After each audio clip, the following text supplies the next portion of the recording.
Greetings viewers, EricTheCarGuy here, back with another episode in the Fixing It Forward series. This time we're back with the 1998 Ford Contour, also known as a Mondeo to some of you in the UK. That said, we have some issues to address that we didn't address last time. Yes, we've got it running and driving.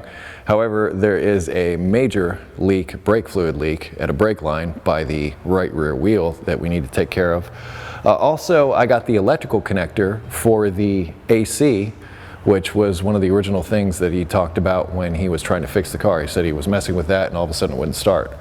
Well, the bare wires are just laying here. We've got the connector. Maybe we'll address that. I've got the hood cable ordered. I don't have that yet. I am still on a search for a right rear window. So that's where we stand on the car at this moment. So as far as what we'll get done today, it's hard to say. Yeah, and these headlights probably could use some reconditioning as well. So we got plenty to do on this car. My goal is to try to get it so that it can stop today, so at least we can take it down the road and see if there's other issues from it sitting for so long. Let's do this. I was brought the connector that goes with this. It's obviously been taken apart. The weather pack is still down in here, which is good. I just need to figure out which wire goes where. I'm going to try to figure out the orientation that this goes down in there and then just sort of surmise from the wires, but it's a magnetic coil is what it is. I'm not so sure that it matters which way it's hooked up, because one way or the other it's still going to create a magnetic field. That's my theory anyway. We're about to find out if I'm way off base on that or not, but I'm going to try to look at the wires. I'm just going to try to make that determination which way this thing clipped on there for starters, and then try to make it so that I can duplicate how it was before it came apart. I'm also going to look at the ends of these wires to try and determine if they give me some clue. If they're both the same, then they're not really going to offer a clue, but they kind of, well, one looks slightly smaller than the other. It almost looks like this one on this side will be slightly smaller than this one. Because when they put this together at the factory, they have to have some way to make that determination. This little red piece in the center is a clip. Try to get that out of there. We'll put that in after we get everything in place. Yeah, I might have to pinch it in from the back side. There we go. And this will go in after. It'll help lock everything into place. Cameraman Brian says, don't lose the tiny red clip. Well, even though it's not magnetic, I can still put it in this tray, and that hopefully will keep it in the correct orientation. Now, to make this connector work again, it would be awesome if we plugged this in and the AC worked. That would be really nice. I think the connector goes down on the compressor like this. It does go like this because that little piece there that goes into a groove on the connector, so it goes down on there like this. Okay, we've made that determination. Now, what wire goes to what? I'm going to say, just because of the way these wires are laying, that I'm going to try and put, you know what? I'm going to get rid of this prop rod. Now we all have room without that rod in the way. All right, so this goes down on there like that. Given that this wire is laying here like this, I'm saying that this black wire goes in here like that, and then the other brown with a white tracer goes next to it. And I just need to get these wires down in here so that they clip into place.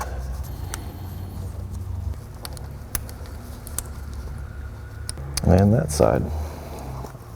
Bring the weather pack down in. I'll go get my pocket screwdriver, move it down in there more, but before we go further, why don't we lock everything into place with that clip. Went in like this. Pocket screwdriver. Stuff that together.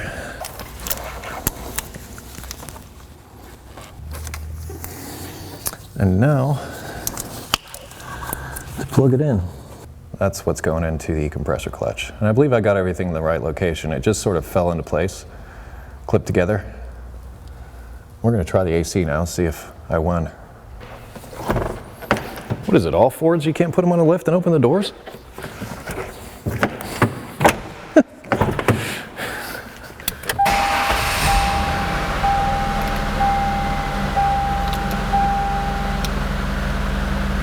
Blower's not working. The engine's running rougher. It's got a mist now, but there's no blower operation.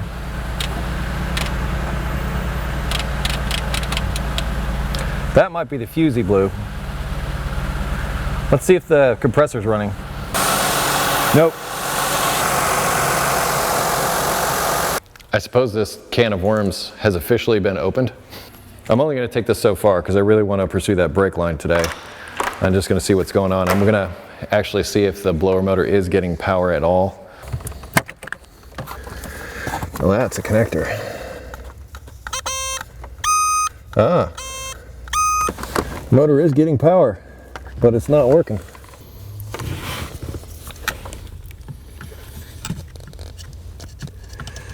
Yeah, this motor's dead. If it was good, I'd see a ground connection here like that, but I don't. So I can add power to that all day long and I won't see anything. But it is receiving a power in the ground. So that motor's bad. No doubt about that. I don't know whether or not that has anything to do with the AC not working. I suppose it is possible.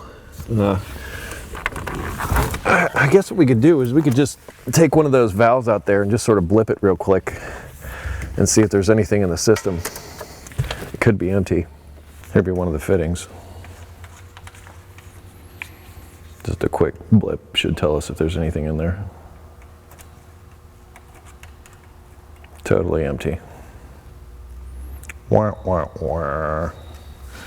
Okay, so we know we have an empty system, which is the reason why the AC isn't working, but before all that, none of it's going to mean anything without a blower motor. So we're going to have to add blower motor to our list of parts. We've made progress. We've reconnected the connector to the compressor. We now know that the system is completely empty of refrigerant, so we'll need to add refrigerant. But before all that, we need to find a blower motor because we know that the blower motor is bad. It's getting power and ground, it's not operating. Pretty straightforward. So we need to track that down. Why don't we turn our attention back to that brake line? This is a first. I've been working on cars for 20 some years now. I've never had to get underneath and sweep spider webs out of the way. This is a first for me. I'm just gonna make myself a work area. Okay. All right, because we're gonna be right in here. In fact, I think right up here is where that brake line connects and terminates. Let's get some penetrating oil on that. Okay, here's the plan.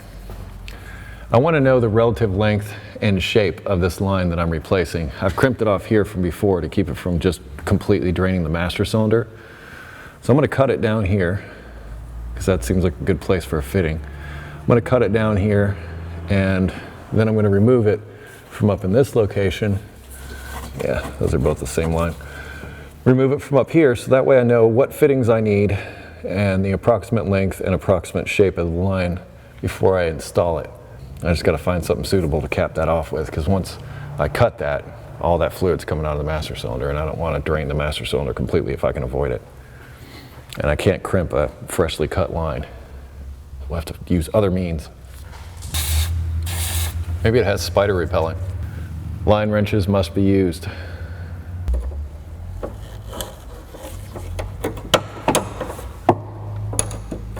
$14 will do it.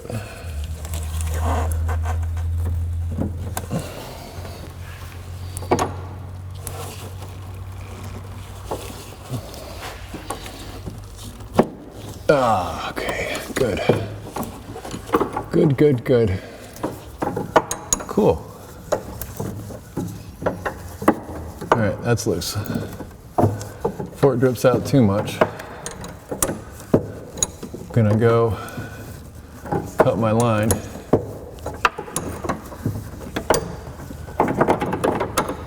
Down at the other end. I have this little rubber bleeder cap. I'm going to slip down over the line. Here's a spider. A little rubber bleeder cap. I'm going to slip down over the line after I'm done cutting it. I'm going to use a tubing cutter. So this tool is to do that.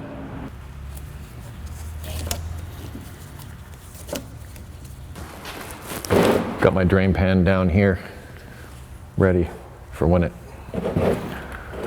opens up, lets loose. There we go. Flip our cap over. Disco. Now I'll just finish removing this line, or this connection.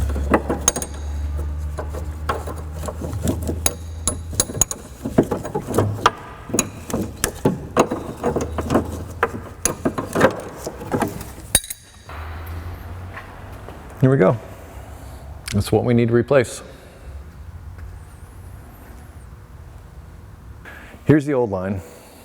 I have a somewhat unique way of sizing brake line. You can measure it from the outside, but I take drill bits. I think this is 3/16 brake line. And sure enough, you hold them together, 3/16.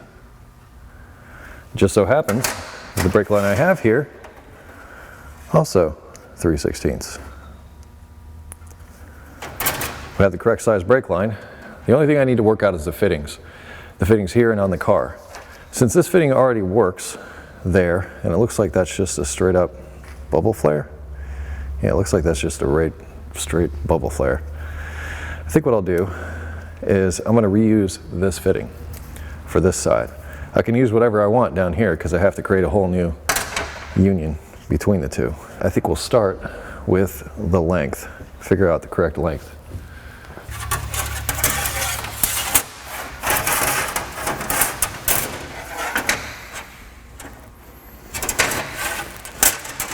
I'm not going to do any bending on it yet.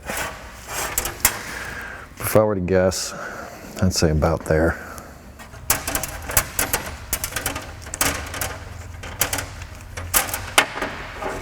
Now that we've got the piece cut to length, I'm going to remove this fitting. I'm going to cut this one off of here. Ooh, mini bolt cutters. Like it was nothing.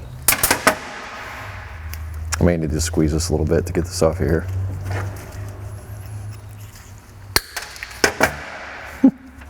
That's so cool.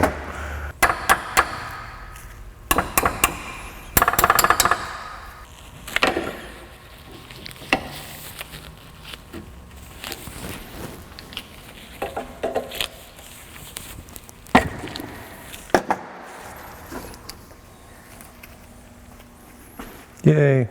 I'm going to wire wheel this just to clean it up.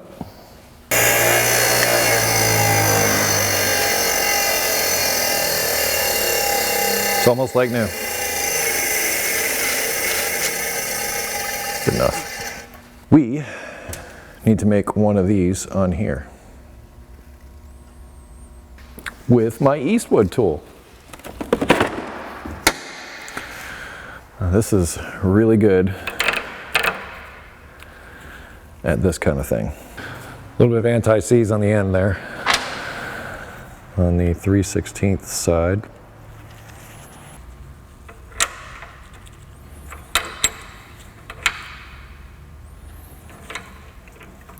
Not going to do it all the way just yet because I need to make it flush. So I'm going to use the blank, push it in flush, tighten it down.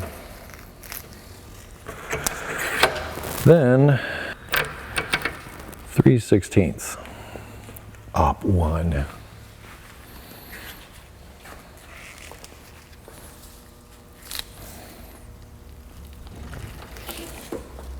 And I'm done.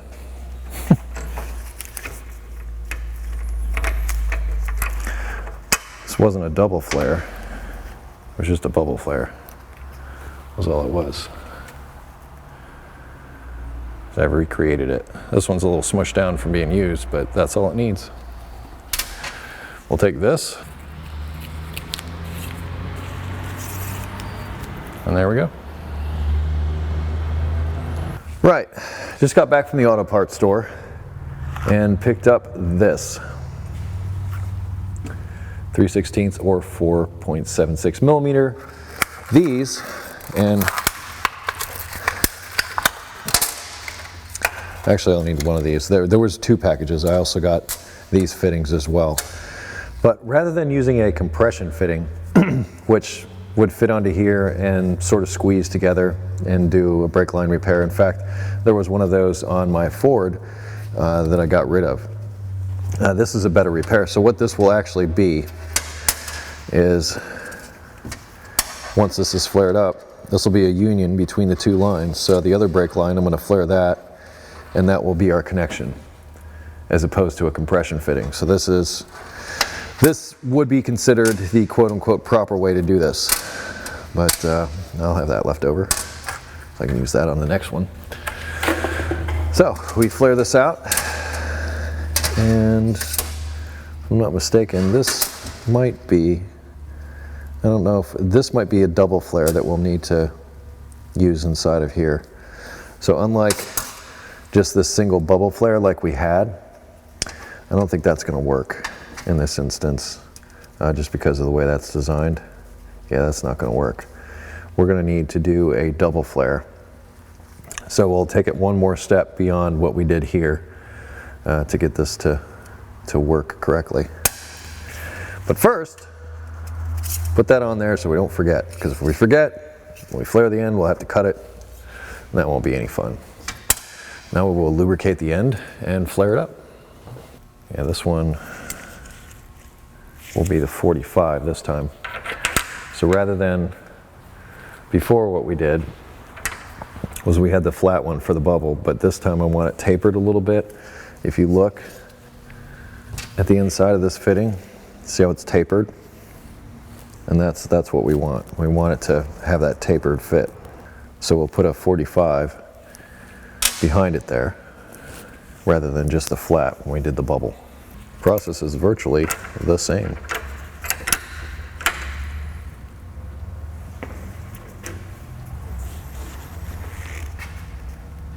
Get it squared away, tighten it down.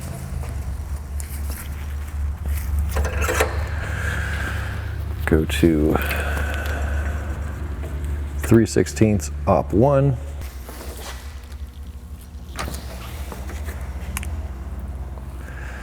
And 3/16 op 2 takes it the rest of the way.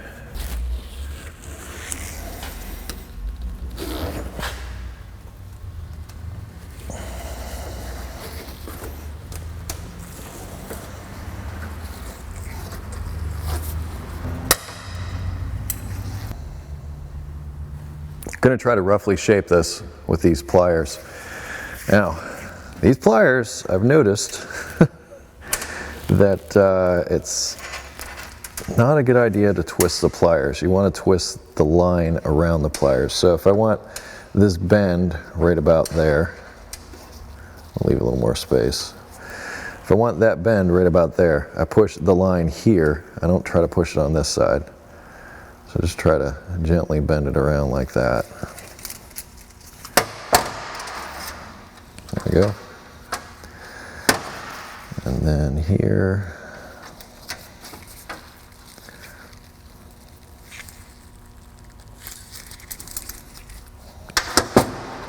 maybe a little too much.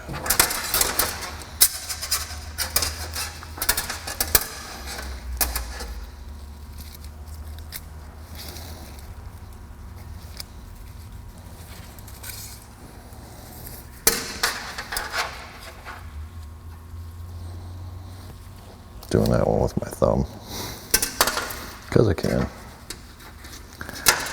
And went in sort of the wrong direction. I've got the rough shape, and it's quite a bit longer. So we've got some room to play. If we need to cut it back, we will. In fact, I'm going to go size that up now because I don't want to have to deal with it when I get it back up in there. If I'm to have a choice between too much or too little, I'd rather have too much. I can always make less of it.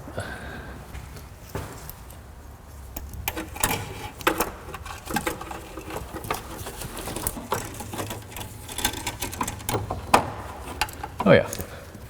And once this is connected, I can just take it up in there just a little bit more. I'll make that work. You know, I really could just thread this end up on here for now, so that, I hope that wasn't a spider. Yeah, that'll work fine. I really don't want to go here, and that is the other flare tool. But when you're up underneath the vehicle like this, you kind of don't really have a choice.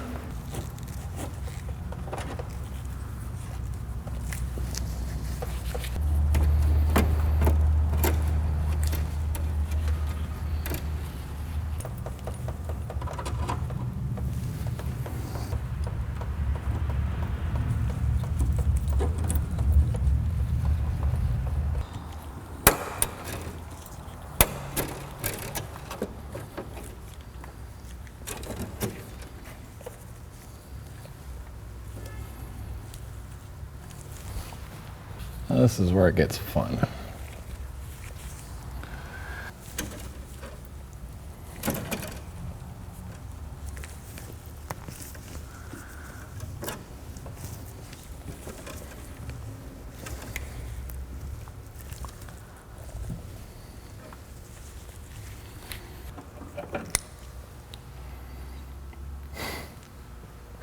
Okay. Glad I cut that long, because if you take a look at what it did, you'll see that it virtually destroyed it. This tool is meant for use on the bench. However, I know it's going to work. So I'm going to do what I can to try to make that work in this situation.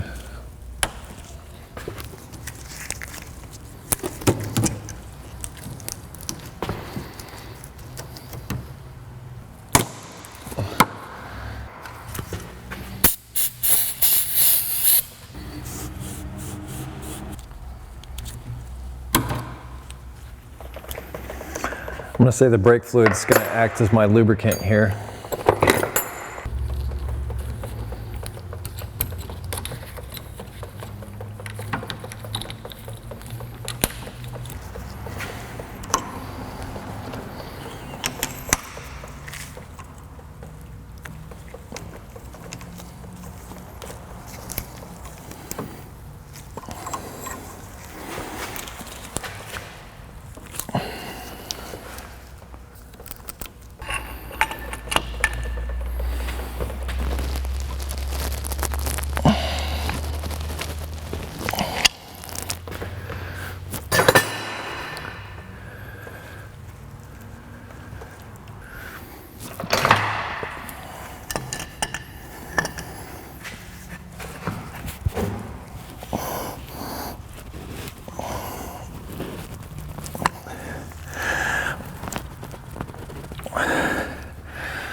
Maybe.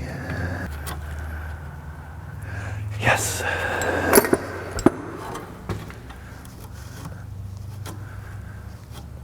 There we go.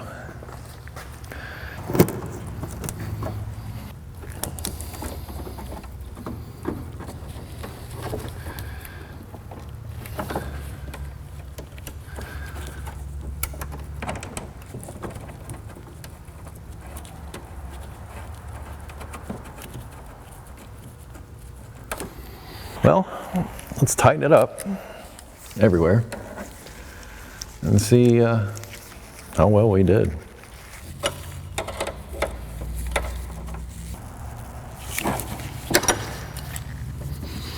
I'm gonna leave it hanging down like that just so that I can observe if it leaks.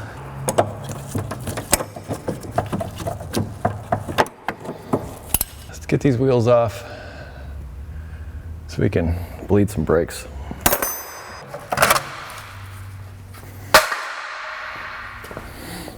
Spiders everywhere.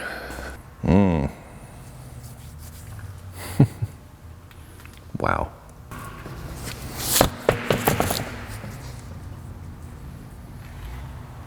Spiderland, spiders land, does whatever a spider can. Spins a web all over your car. Might as well just get a look at these while we're here.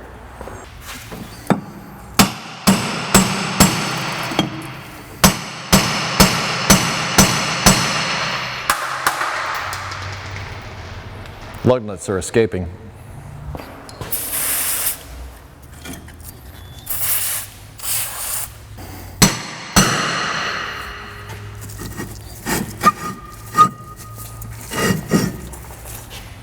Go figure. Spiders. Dry. Also dry.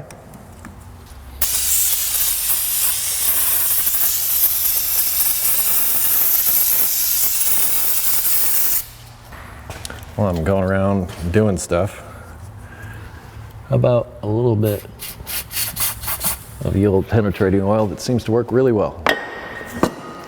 I'll put a link in the description to it, because I know you might want to check it out. Not doing any adjustments yet, not until I drive it.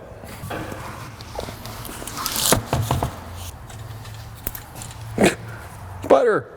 Go on. Find a new home, because it's about to get loud. And I know you guys are super sensitive to loud noises.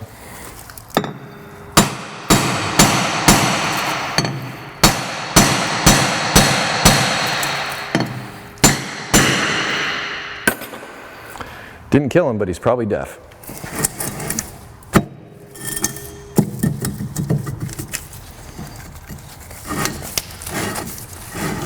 Oh, I'm gonna need that thing.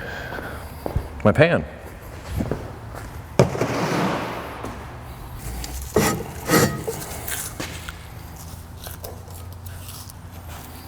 Yeah.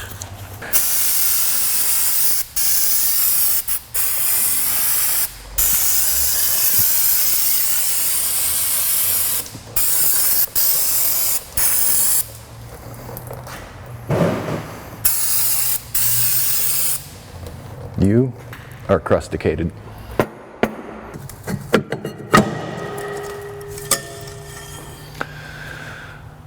Let's put some penetrating oil in those front bleeders and get Brian in the driver's seat.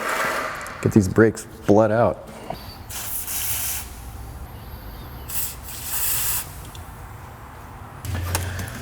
Pretty sure we're out of fluid. But it doesn't hurt to change the brake fluid, especially if it's sat for a while.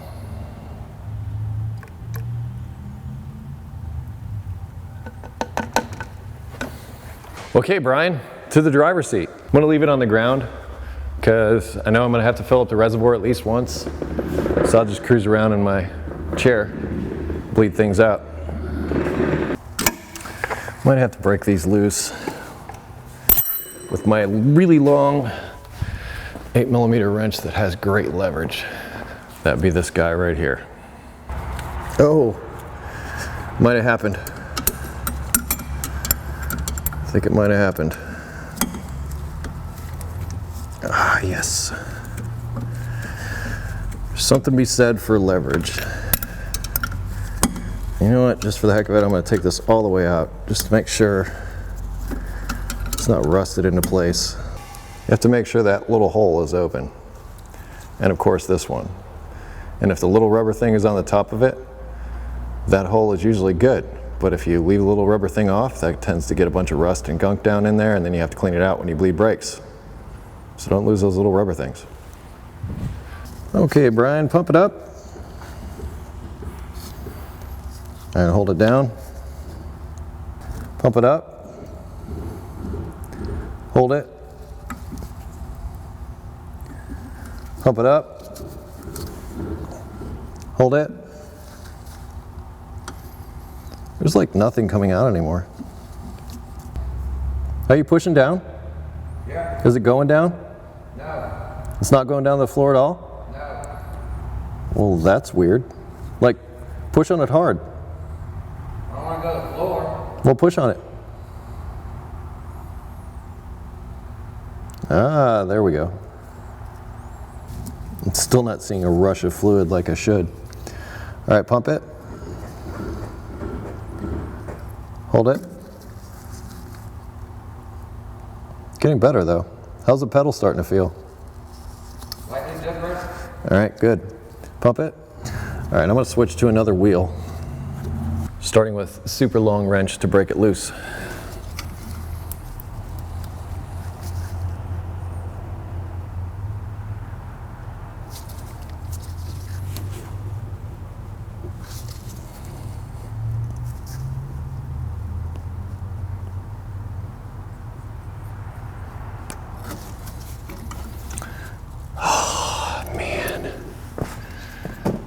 That just ruined my day. Broken bleeder, it's no bueno. Gonna have to get a wheel cylinder on that side. Before I go there, I'm gonna try bleeding the other wheels just to see where it's at, and then go back to the wheel that I was bleeding before. Might get lucky, I don't know. It's worth a shot. Pump it up. Hold it. Pump it up. Hold it. I'm getting some air out up here. Yeah, this is the circuit on the line we replaced. So this wheel and that wheel are connected. That's why I'm hoping that we just bled out this side.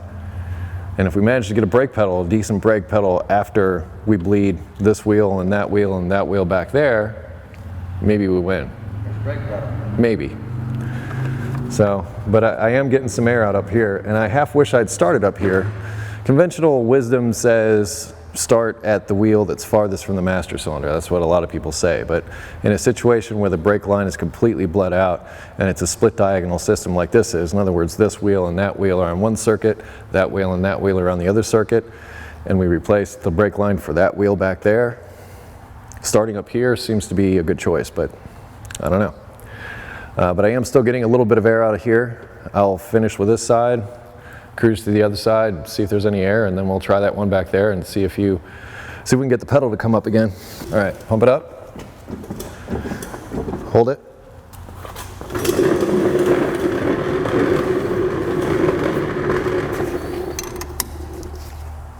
Pump it up. Hold it. Yeah, this side I'm not getting any air out of. That side, there's full of air. This side, not so much. Makes sense. So if we bleed that rear one out and I end up getting no air and we've got a good brake pedal, might just leave it at that. And leave the other wheel cylinder for another day. Because at least we'll have brakes. How's the pedal feel? 10 times better. All right, well that's progress. And now that we've got some pressure in the system, it should bleed out easier. That's the theory anyway. All right, pump it up. Hold it. There we go. Pump it up. Hold it. That's actually working nicely. Pump it up. How's it feel? Yeah, definitely a pedal. So we got a good brake pedal? I think so. Yeah, because before it was just gushing like halfway down and not really doing much anything. There's something behind it now. All right, let's take it out for a spin. Knowing that these wheels are probably going to be coming back off, I'm not even going to put the hubcaps on, I'm going to throw them in the back seat. But for now, we'll just bolt the wheels down, take it out for a drive. See what it does. Let's see how we did. That is bone dry. Dry. Check back here. Also dry. That's a win. So we may have broken a bleeder, but I don't think that matters. Well, we'll find out for sure in a minute. But we successfully repaired the leak, which is what we set out to do. And that is something that I can be happy about. I like new parts, especially with all the ugliness around the outside. It really looks even more new. Remember I told you to put those little rubber caps on? Obviously we don't have to worry about it on the other side. But this side, yes. Yes, we do. Another reason with leaving the hubcaps off, maybe some of these critters might go flying away. I'm moving this tire to the front because it actually has a little more tread. Looks a little better.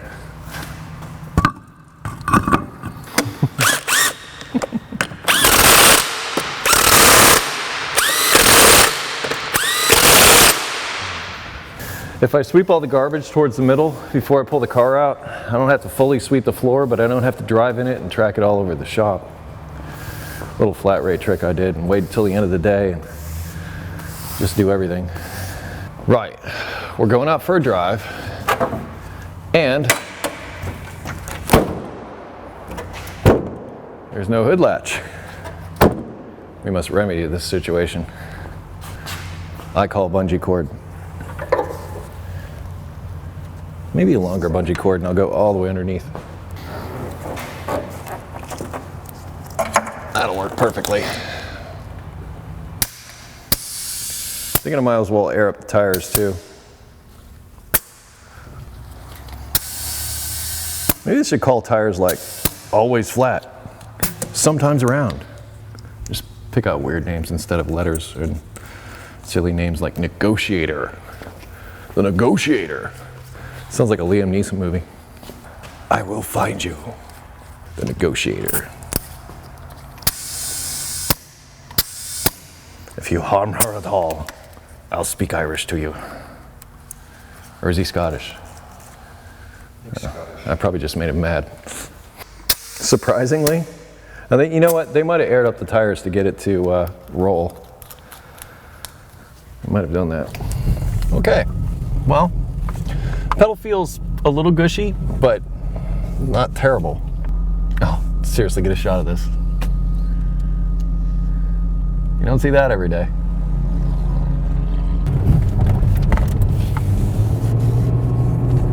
First time we've had the car at speed.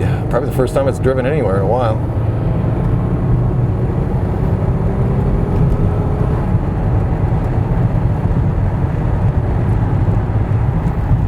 That's 55 and it's smooth. Surprisingly, it feels pretty good.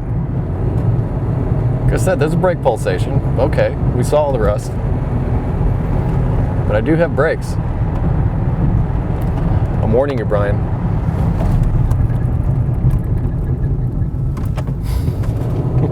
Thank you. I want to see if it comes up to temperature, if it does its thing. Suspension feels surprisingly good.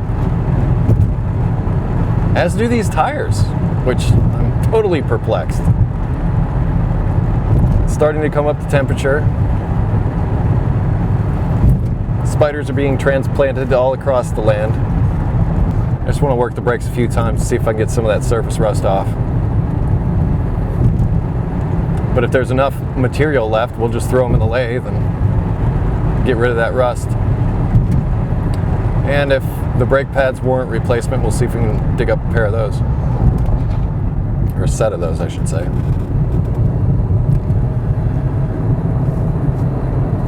It's coming up to temperature nice. I mean, seriously, it's a nice car. Underneath all the spiders, there's a nice car under here. Yeah, we're cruising 55, 60. The tires are even balanced. It's just cruising along fine. Fine. Ah.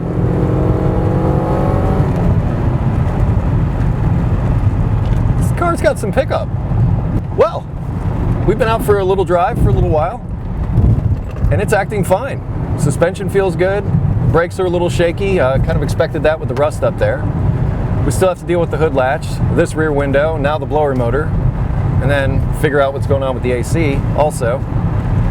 But we're progressing and taking this back from the spiders and giving it back to its rightful owner.